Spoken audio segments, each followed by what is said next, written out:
we are going to interview Scott Kruger, our PPG Advisor. My name is Jason President of the Players of the Pear Garden. I'm Julian Centeno, Historian of the Players of the Pear Garden. And we are the podcast of the Pear Garden.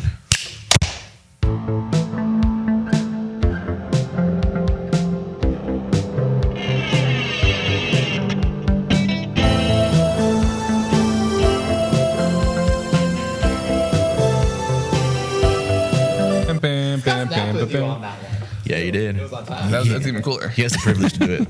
He has the power. I have the power. Well, Scott, Yes, sir. how are you doing? I'm great. I'm here. Fantastic. Yeah, I'm here with you guys. This is fun. I guess just first and foremost, what do you do here at CSUSB? Who are you? I am, my technical position is the communication specialist. So my role here is as officially the graphic designer for the department. So all the posters, programs, flyers, business cards, all of that stuff, I design all of that. I also write all the press releases and do outreach with local high schools and elementary schools, junior highs, all that good stuff. Sweet. And how long have you been in this position for? I've been in this position for 12 years now. Yeah, I always CSUSB was always one of those places I think I was meant to be. I first visited here when I was 10, way back in '84. I'm old. So, yeah, I came here for, believe it or not, there used to be an event here called the Robot Olympics. And I had a team here. We had a little robot. We programmed it on an old Macintosh computer, and it went around and did a thing, and it was fun. So coming here for that, it was walking on the campus as a 10-year-old and having all of these grown-ups surrounding me and this beautiful campus. I was like, I want to be here one day. And, eventually, many years later, here I am. That's awesome. Cool. So first and foremost, how did you even come to CSUSB in the first place as a 10-year-old? What kind of led you to say, all right, yeah, then I'm going to come on over here and do my project? So. Honestly, it was a class project. So I went to Phelan Elementary School up in the high desert, and we had just part of my science class. It was robotics. And I mean, we're talking, it was like a little dome with wheels. I mean, that's all it really did, right? Just kind of rolled around and did a thing. And part of it was programming it, figuring out how to make it work, and then bringing it here to the Robot Olympics. Wow. Yeah. Well, Julian here, he used to be a cybersecurity major, and he did a lot of troubleshooting. So,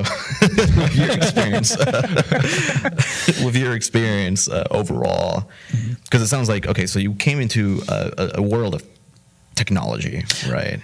It was a class. It was a class. Trust me. I mean, everything I do for graphic design also utilizes technology in some way, but it's for graphic design, it's more of a tool.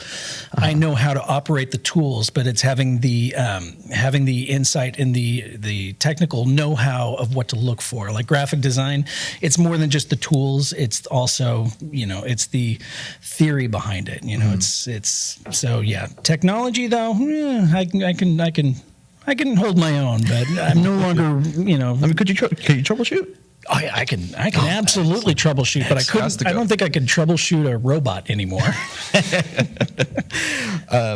Well, so say with that experience and, coming to CSUSB, because from my understanding, you are alumni, right? No, I'm not alumni. Actually, I went to the Art Institute. So I went to the Art Institute of California, Inland Empire. There was an Inland Empire campus. I graduated, I graduated 16 years ago now, 15, 16 years ago. I was the valedictorian of my class. Oh, wow. So, yeah, they said, once you get out, you're going to struggle in finding a job. And I had a job within 3 months. So it's just, whenever I commit to something, I go 110%. Right. I mean, I do not hold back. So leading from that then, I know since you said since you were 10 years old, you said, I want to be here on this campus. Yeah. Well, even then, after your career, just building yourself up, overall your experience as you explore your education, your work life, had you always had CSUSB in your mind, or was there a point in time where you just said, probably not, I'm just going to go for a different thing, or... That's a good question. Actually, the plan, because there was a plan, the plan was I graduate, I get out, I had to get 3 years of experience in the world as a graphic designer, and then they wanted me to come back and teach. They wanted me to teach graphic design, the history of graphic design, theory of graphic design. They wanted me to teach all of this stuff. And I said, hell yeah, that's all I ever wanted to do was teach. I wanted to be a teacher, and I've always been an artist. So as long as I could hold a pencil, I could draw. I taught myself how to work with typography, and then getting a degree, I learned all the official ways of doing it, right? Instead of just saying, "Oh, that looks good." Now I actually know why these things work, right? And so the idea was go back after, get the degree, get the experience, go back, teach. And then the Art Institute no longer exists. Oh, wow. Yeah, so that plan kind of went up in smoke, and I was just working as a creative director for an advertising agency, and it wasn't really for me. It was, I don't know, it was a lot of boring work. So I had no creative control at all. And then I had a friend that I had worked with at a different job, because I used to work at the casino as a graphic designer. And that person that I worked with there had come to work here for the music department. And she said, hey, a position just opened up. You should apply. And I'm like, oh, hell yeah. So here we go. It's Cal State San Bernardino. It's graphic design. I'm kind of my own boss that way. I still work with the directors and with the department chair and whatnot to make sure that the work that we present fits the narrative that we're trying to put forward, right? So it wouldn't do me any good if we were doing like Murder on the Orient Express and I did an airplane, right? You still have to work within the constraints of the show, but I kind of have the creative freedom to do what I want, how I want to do it. And so yeah, I got the job here within, I don't know, I think I started as a emergency hire, and 3 months later I was here permanently, and I've been here ever since. And it's kind of cool because in that desire to teach, I can't officially teach because I'm just a staff member, right? I don't have the master's degree, the teaching credential to actually teach, but I have done one-on-one independent studies, and I've actually worked hand in hand with a professor over in the visual arts department who is my professor, who tells me every time I work with him, which is every semester, you should be teaching this class. And so I get to work with those students in that class, and it's the most rewarding thing. It's absolutely fun, and it's also why I enjoy working with this club so much, because I feel like I get to work with all of you and kind of guide you in certain ways and just help. I just want to be here and help. I can say definitely, yeah, you've helped me, everybody here. Yeah. Even with my connections with the alumni 3 years ago that they've graduated, a lot of them still talk about you fondly. So you definitely left your impact here at CSUSB. Quite frankly, actually, one of my first ever shows that had been here was, I forget what year it came out, but it was Frankenstein. Oh, God, that was so much fun. Yeah. I remember hearing about it through my sister, who was doing her master's at the time at this campus. Mm-hmm. And yeah, she saw, the advertisements, she saw the posters, and he's like, oh, Frankenstein, Jason likes horror, Jason likes freaky stuff. He's going into a theater program. I think you'll love this, especially if he's going to want to go to CSUSB. Mm-hmm. And even coming here now to this day, I see you work for all the previous shows, and it's always something that impresses me as an artist. Diving into the world of just graphic designing, I think is something that is just sometimes overlooked. In a means of just like, man, the process, the visions, just the science behind of how do you make your eyes look at it and say, yes, I could digest every information here, right? There's a theory behind it, and it is true. You've got 3 seconds to capture somebody's attention, right? So all the work, all the hours of work that I put into these projects result in a 3-second pass that I have to catch somebody's attention, right? And and it's one of the most rewarding things is actually seeing somebody walk by something and stop, back up, take another look at it. It's cool if I can capture somebody's attention. Now, Frankenstein was a lot of fun because Not only did I do the design work for that, I turned it into a comic book cover. The playbills were actually comic books. So the interiors were designed like a comic book. There were two or three different covers that I had done for it. So depending upon what day you came, you got a different cover. That's so cool. It was a lot of fun. And something I also love to do is try and get the actual actors to be a part of it, right? So I took a photo of the guy who played Frankenstein, and I did an animation based on him. And then some of the projections that were on screen were photos that I took from my world travels and stuff like that I doctored up. And I just love to find new ways of taking things that don't really belong and making them fit. It's Frankensteining it? Frankensteining it, exactly. So I had a picture of a castle that I took, a place called Ross Castle in Kerry, Ireland, and I made it kind of a black and white thing, and I went out and I took a picture of a tree, just some tree branches, on a blank, just with the sky behind it. And then I inverted it and I turned the tree branches into lightning. Oh, so wow. It had that natural flow from the tree to look like lightning. And man, it was so much fun to do. Just getting to experiment like that it's just a lot of fun. So awesome stuff. That's yeah. Beautiful. And so actually, like you were mentioning that a lot of the alumni still speak rather fondly of Scott. From the day I got here, everyone was like, have you met Scott yet? No. Everyone like, hey, or something like, nah, man, Scott's so cool. They just kept stories and stories about Scott. And so like, so when I know you started to do art, we saw today you play guitar, which was really cool. A little bit. So like, what other artistic and things do you do? Good question.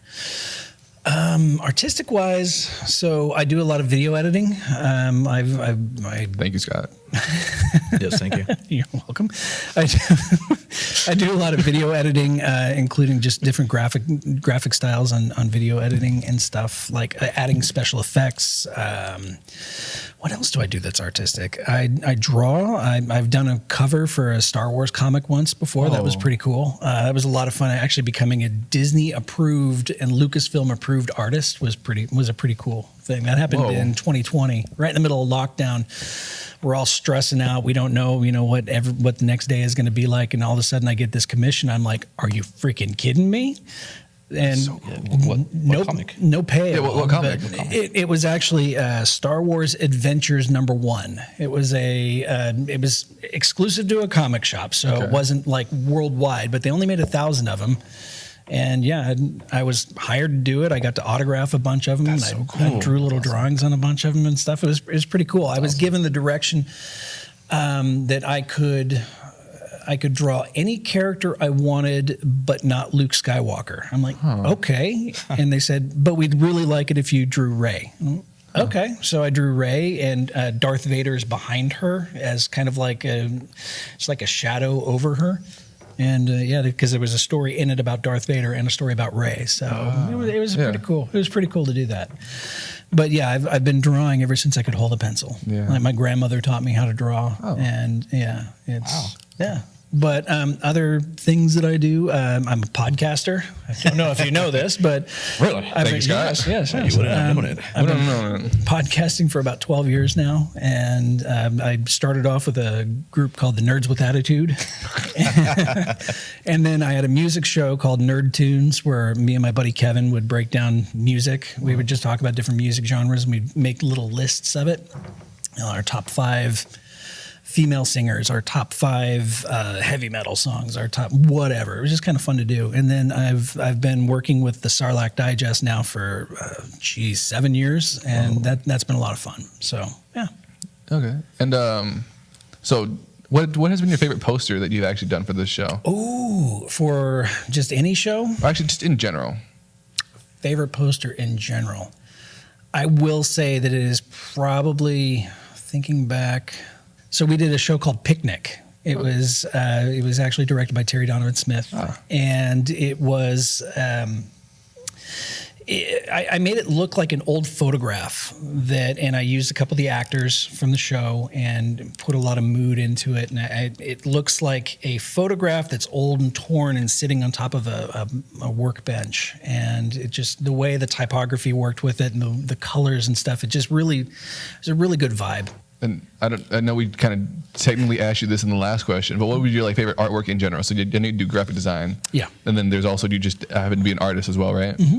So what would be your favorite like art piece that you can name that, favorite sketch, whatever? I am my own worst critic, so as soon as I'm done with the piece, I kind of step away from it, and then I look back at it, and all I see are the flaws. So that's the kind of the problem with every artist, right? You look at it and you think, oh man, if I would have just done this a little differently.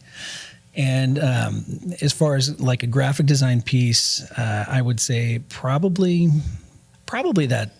No, it's not even that Star Wars piece. I hate it now. I already talked about the picnic poster. That was really good. Frankenstein. Just getting to work on projections for Frankenstein was a lot of fun. And some of that, I still have a couple of those pieces just kind of lying around in my office because they're just really cool to look back on.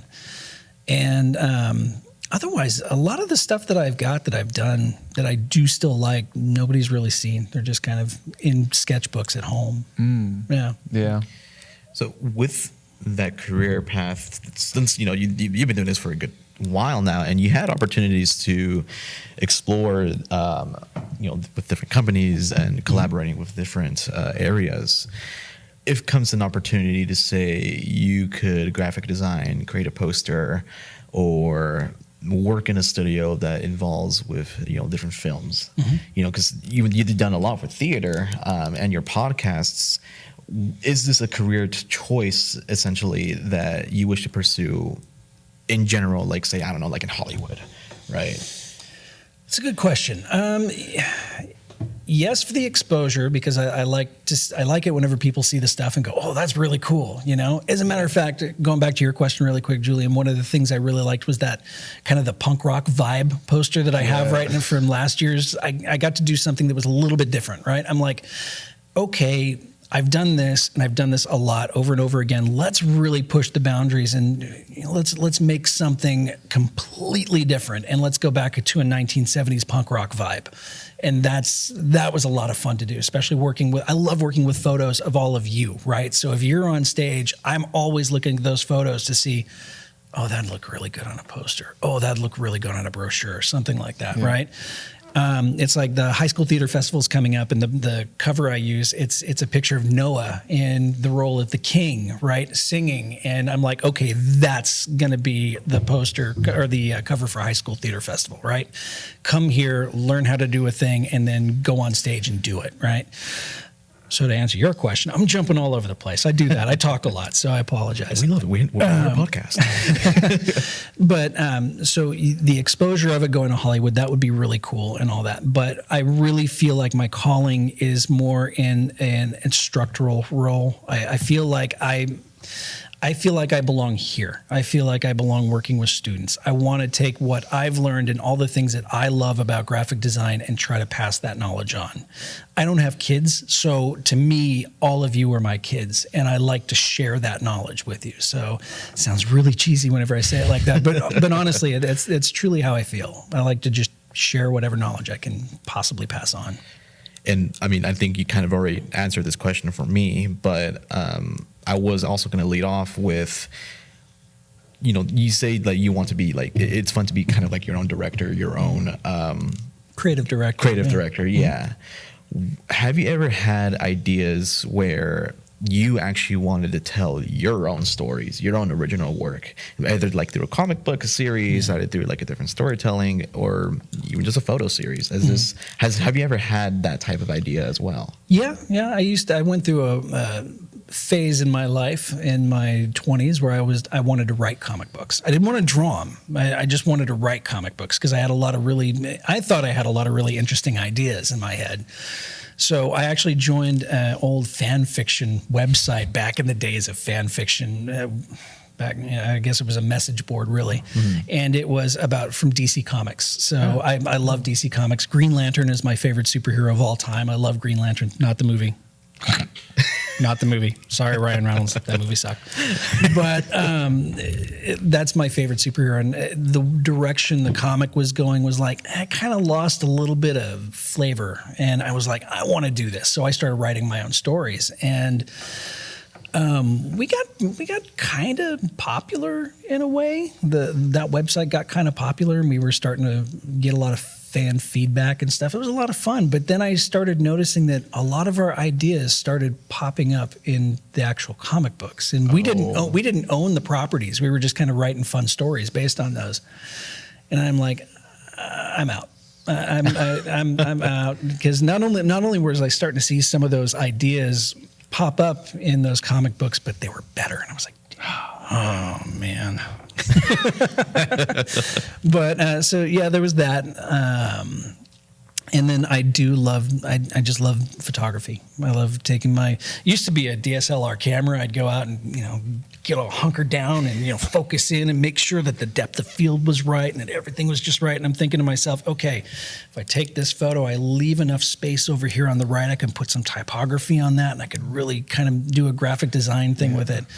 Now it's my iPhone. My iPhone takes better pictures than any DSLR camera. I mean, we're on my iPhone right now, and it's... Thank you, Scott. Right. Thank you, Scott. Yeah.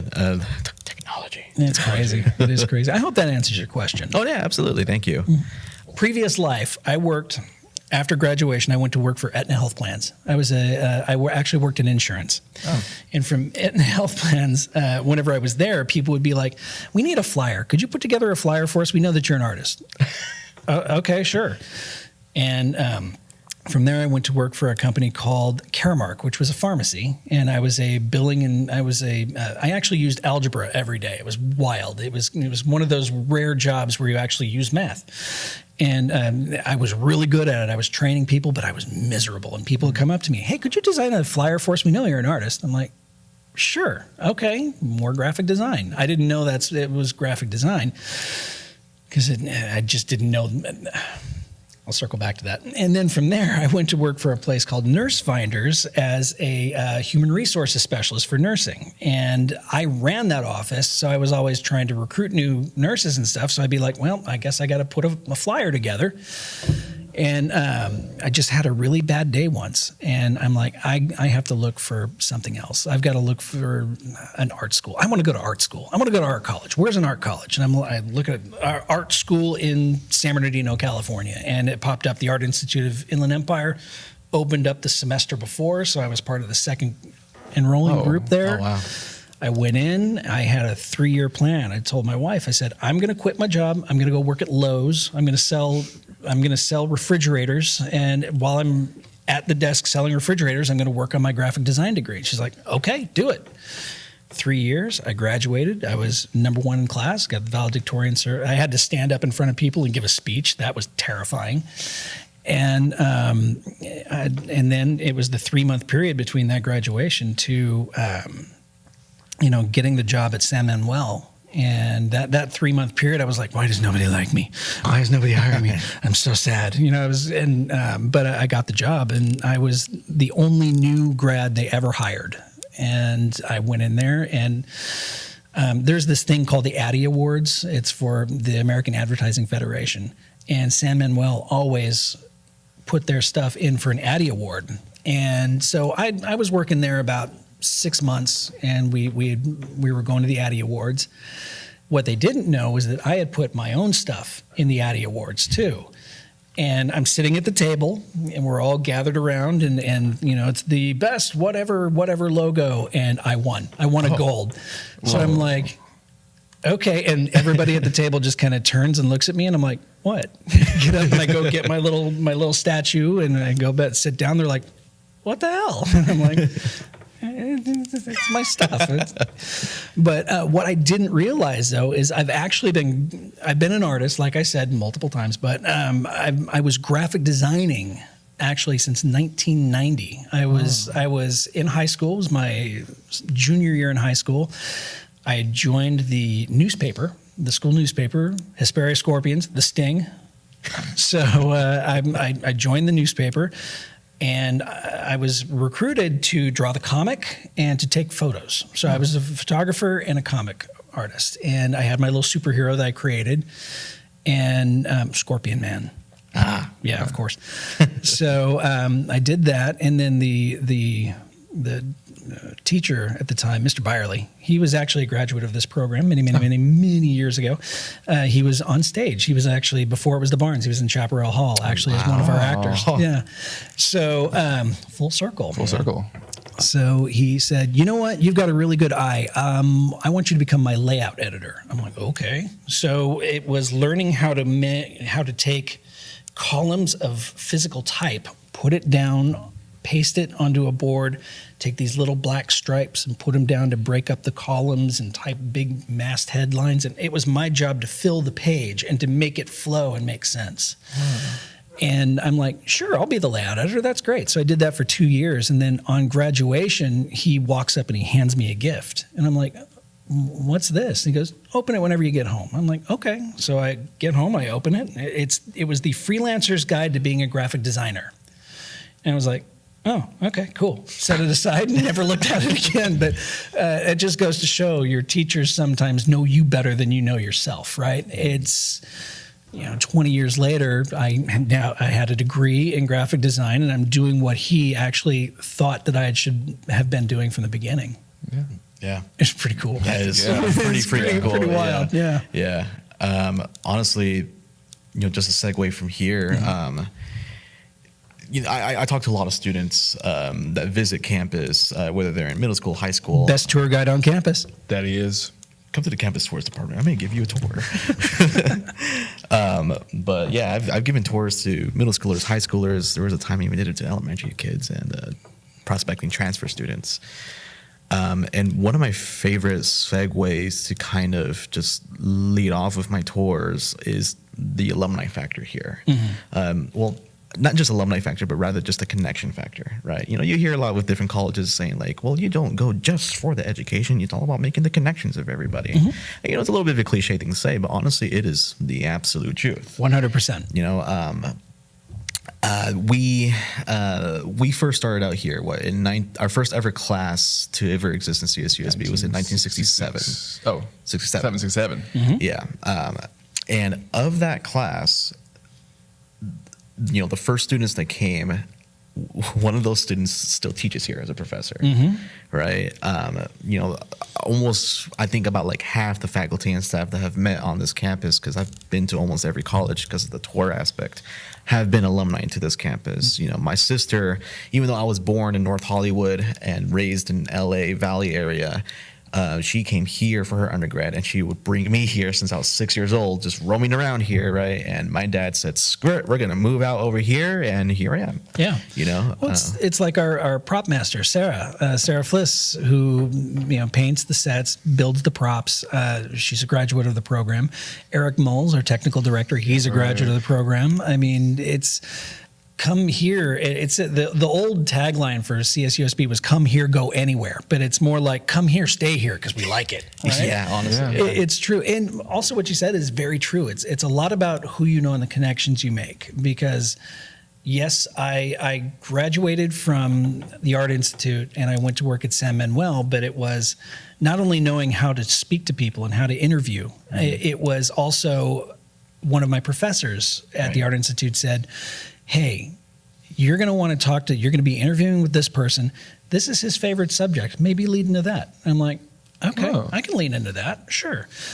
And then, going from there to the next job, it was another professor I had who said, this place is hiring. You might want to go take a look at that. And then getting the job here was somebody I worked with, right? Yeah. And then Sarah Bobbitt, who works in the music department in my position, she was a friend of mine that I worked with at San Manuel as well. And I knew she was looking for a new job, and Diana had just left that position. I'm like, hey, Sarah, why don't you come over here and apply? I think you'd be a really good fit. And now she's here. So a lot of it are the connections you make along the way, right? And that's something I try to impress on everybody that I speak to. It's a really small community, right? Yes, San Bernardino County is the largest county in the U.S. There's a buttload of people here, right? It's still a very small group of people that are in your little sphere, right? Theater is you're going to be talking about and meeting up with people that you worked with 2 years ago for the rest of your life. That's just the way it goes. So, especially in theater, graphic design's the same way. There are these little pockets of people that you just can't get rid of, no matter how hard. No, it's not like that. It's a really cool little community. So. Well, Scott, I just want to say thank you so much for the time My pleasure. You have. We have absolutely enjoyed just having this conversation with you. This was cool. The best. I don't know. How was this, like an hour?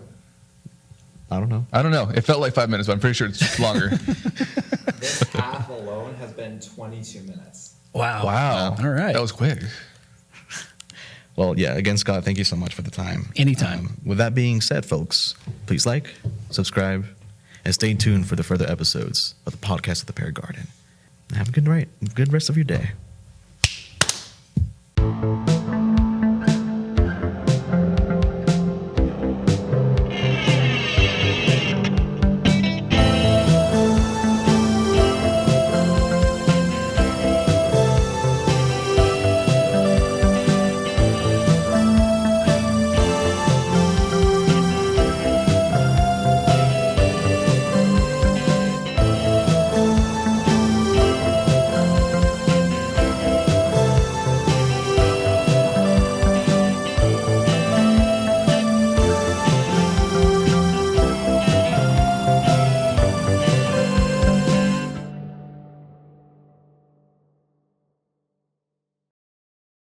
I missed the clapping.